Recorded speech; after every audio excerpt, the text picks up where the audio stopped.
Hey class, how's it going?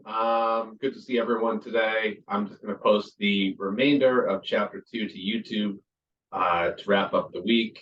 So here we go. Great. So we'll scroll down to the slide we left off at.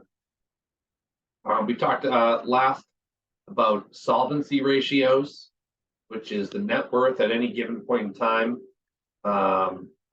Indicates potential to withstand financial problems. So that would be total net worth over total assets. Next, liquidity ratios. This is one of the more important ratios, often found commonly in accounting. This measures the ability to pay current debts with existing liquid assets. It's the leading indicator of bankruptcy. If your near-term debt exceeds your near-term assets, then you're very likely to go bankrupt. This is just something to watch out for, not only for yourself, but in addition to that, also for companies or other people in your lives. Savings ratio shows a percentage of after-tax income during a period of time. One comment I'll make here, well, so first, the formula is cash surplus divided by income after taxes. One of the key things that have happened in this space in the last 5 years is that the consumer has continued to get stronger since the great financial crisis. During COVID, because of all the COVID benefits that people received, debt was paid down and savings rates increased dramatically. Think about all the normal fun stuff you couldn't do during COVID that either you or your family was able to save money on effectively, right? So savings surged during COVID. Alternatively, in the post-COVID world with higher inflation, increasing interest rates, we've seen the savings rate normalize and come back down because everyone goes on vacation at the same time after COVID and everyone pays double. One story I think I told during class previously is, right after the reopening, I had a client trip to Tampa and rental cars were $400 a night. It was greater than the cost of the actual plane ticket. Why? Used cars were in, or cars in general, demand was high, inventory was low. During COVID, a lot of the car rental companies got rid of their cars, sold as many as they could in order to give themselves a cash buffer, and that ended up working against them and the consumer. Debt service ratio indicates ability to repay loan obligations promptly with before tax income. So total monthly loan payments over monthly gross before tax income. So, what are your debt servicing payments? When you put money on a credit card, that money on a credit card, you're effectively spending tomorrow's income today. If you put too much money on a credit card, for example, your minimum monthly payment increases, and it can increase to the point where it effectively stretches your budget, meaning, because of all your spending that you've done at the expense of your current earnings, you're going to feel poor because you have to pay all this debt off. Even if you're paying with small payments can add up. Preparing and using budgets, short-term financial planning report that helps you achieve short-term financial goals. Achieving short-term goals helps you achieve longer-term goals. A lot of work I'll do with clients, we will discuss based on their expected spending and their expected savings and cash inflows coming in through salaries. We'll determine hey, based on your financial plan and the numbers you gave me, it looks like you can appear to save 25 grand a year, right? And if they save that 25 grand a year every year, that ends up adding up to, after 10 years, saving over 250,000, especially if there's investment returns on top of that. Using budgets continued. So monitor and control finances, right? So especially important when you're younger and you're getting your first salary, budget's a little tighter, you really can't afford to splurge. So you probably need to keep tighter control of your finances. Allocate income to reach goals. So one strategy there for people would be to contribute to a 401k, right? Like that income is already set aside to contribute to a 401k even before it hits your bank account. Some people also take out money to put in a savings account or other accounts to help them reach goals. These goals could include things like buying your first home or condo, right? Condo is probably more reasonable case, just because they're less expensive. Implement disciplined spending, decide where you're going to spend your money, right? And how much. Now, I don't expect anyone here to kind of tick and tie, how much money they're spending at the bar, the restaurant, on school, on entertainment, on groceries. But it's a good idea to kind of set a budget. Otherwise, you have friends will ask you to go out to dinner once a week, and all of a sudden at the end of the month you spend $800. It can happen really quick. So another one is reduce needless spending. So things you might waste money on, things that aren't adding value.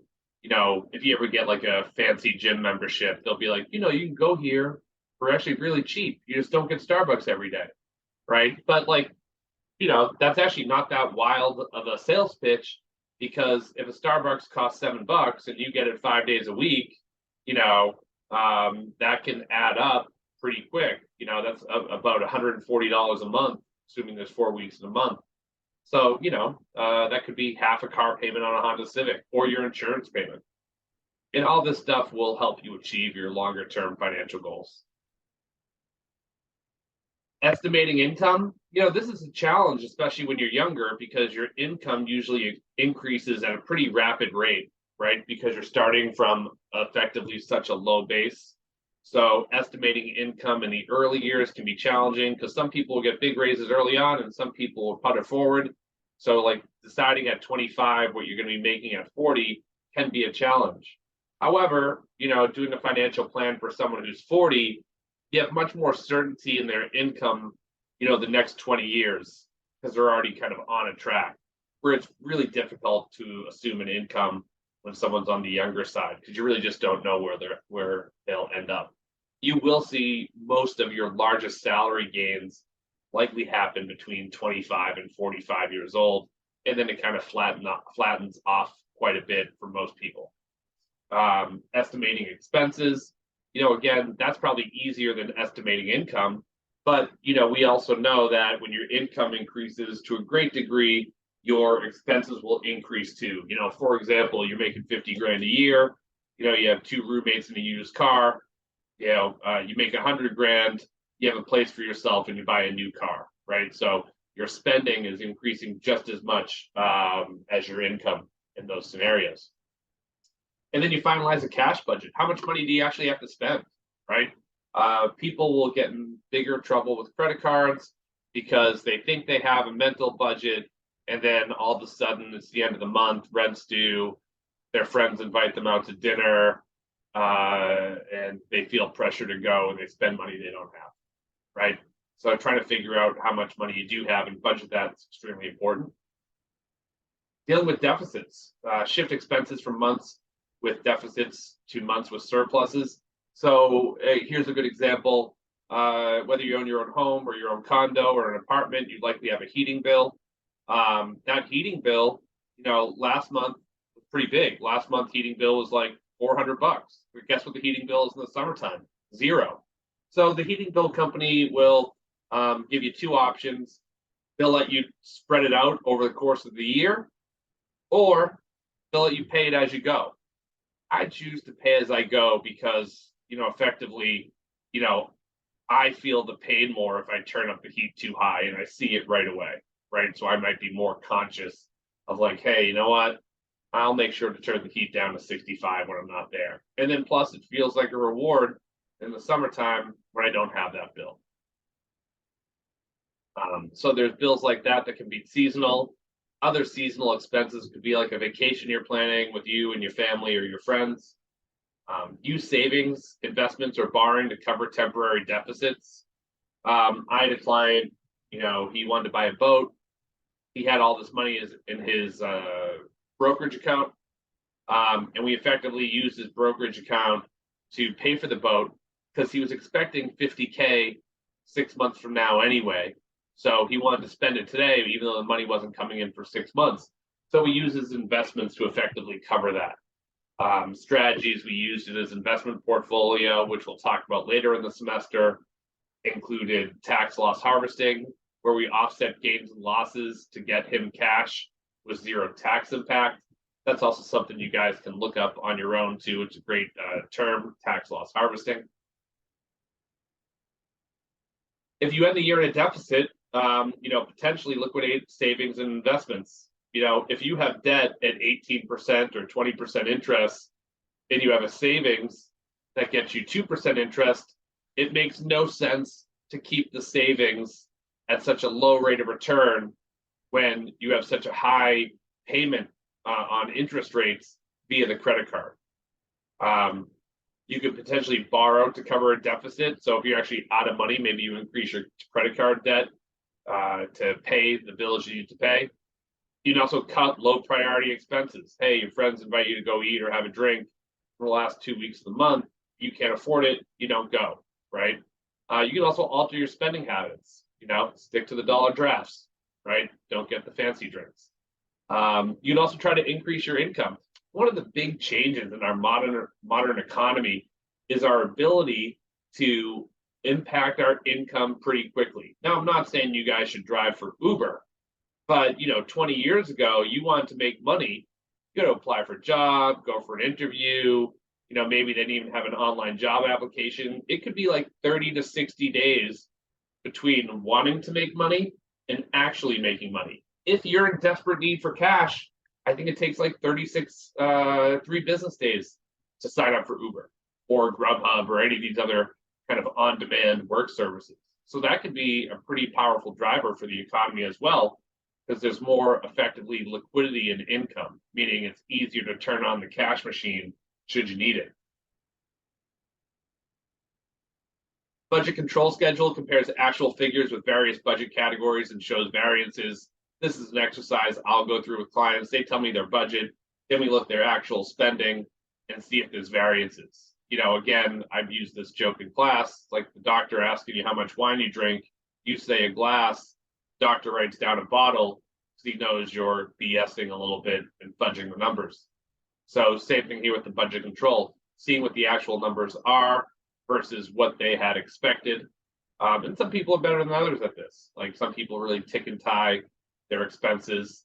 But even someone who, has an accurate details of their current expenses over the last 12 months, that might not be the same as their future expenses in the next 12 months. Because what if they need a new car or a new roof on their house?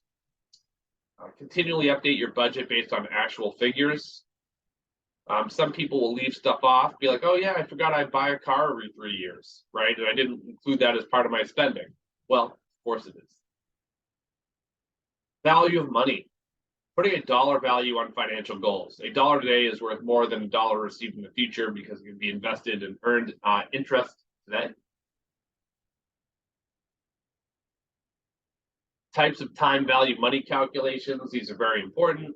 Single sum, one lump sum investment with no additional additions or subtractions. Also an annuity, which is a series of equal payments made at a fixed time intervals for a specific period of time. So a type of annuity, just as the type of payment, not like the insurance vehicle specifically. If you win the lottery and you win the $10 million lottery, generally they're going to say, hey, you won $10 million. We're going to pay you 500 grand a year, for 20 years. And that's the annuity of the lottery payment. Alternatively, just go spending another minute here while we're talking about the lottery. Hope someone wins it. That lump sum they give you, if you actually want the $10 million, it's 500 grand over 20 years. But if you say, no, I want it all at once, then they'll probably tell you, hey, we'll give you 6 million as a lump sum or 500 grand a year over 20 years. And there's some math you can do to see which is the better deal, depending on what they discount the single sum at against the annuity, also factoring in things such as what you expect to earn on that income. Future value. Value invested money will grow to become earning a specific rate of interest over a given period of time. Process of growing today's present value to a larger future value by applying compound interest, known as compounding.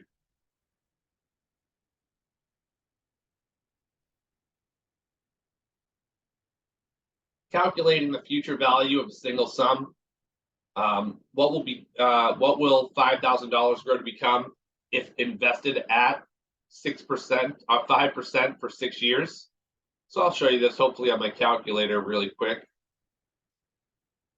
I'm pulling up my financial calculator. In order to do this calculation, I assume many of you guys know how to do this. So I would go 1.06 to the power of, 1.05. Then I would go to the power of 6, 1.34. Multiply that by the 5,000, and you get $6,700.48. Same number we see here, 5,000 times 1.34, which is the 1.34, again, not to throw anyone off. Again, how you calculate that is 1.05 to the power of 6 gets you that 1.34 number. What would you accumulate if you could invest 56, 30, 70 every year for the next 5 years at 6%?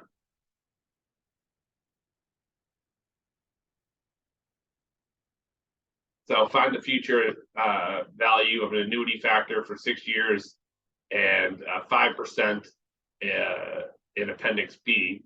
So let's just flip through there in case it shows us that here. Appendix B might be another slide, it might be in the book. But we'll see if we can calculate that right here quickly. Now, let's look back at this question. What would you accumulate if you could invest 5630 every year for the next 6 years at 5%? So on my TI BA2 Plus calculator, I bought the app, most expensive app I ever paid for. I think it was 25 bucks. I would type in 5630.7 and then hit the payment button, payment. I would set the years to 5, or sorry, years to 6, or I would type in 6 and then hit N. Now 6 years. So N equals 6. And then interest would be 5. That here, 5. And then I would compute the future value. And the future value I'm getting on my calculator is 38,299.53, very close to the 38,300. Basically, I'm 47 cents off. It's probably a fudge factor due to my calculator. Present value, amount needed to invest at a specified date of interest over a given period time to accumulate a desired amount in the future. So if I want to know, let's say this would be a good exercise for your grandparents if they were paying for your college education. You're born, your grandparents are old, and they're like, I want my legacy to be paying for my grandchild's college education. How much do I need to put in an account today to make sure it's enough to pay for college in 18 years? This discounting is a reverse of compounding process of working from a future value back to the present. You wish to accumulate a retirement account of $300,000 in 25 years. If you can invest at 5%, what single lump sum do you deposit today to make that goal? So similar, I'm going to use the financial calculator again right here. And I'm going to type in N is 25 for years, $300,000 for future value. You can see that. The interest is going to be 5, and then I'm going to compute present value. And it gives me the number of $167,949.60. 60 cents. and I'm way off. So let's see what happened.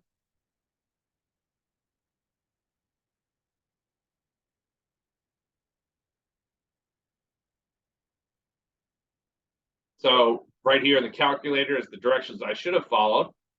So 300,000, future value 25 N, I is 5, I left a number in there for payments. So I did come up with the same number the second time I did it, 88,590. You have $300,000 retirement fund and wish to take out equal annual withdrawals over the next 30 years. How much can you withdraw if interest rates are 5% on the investment? So you have $300,000 in the fund and wish to take out equal amount of withdrawals over the 30 years. How much can you take out if interest rates are 5%? So I'm going to do 300,000.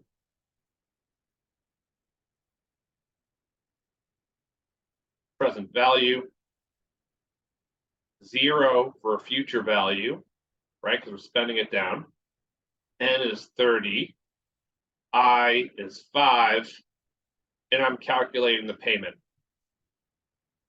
So it's saying 19,515 is the number I came up with. Again, very, very close, fractionally off from the number we see here, probably a rounding issue.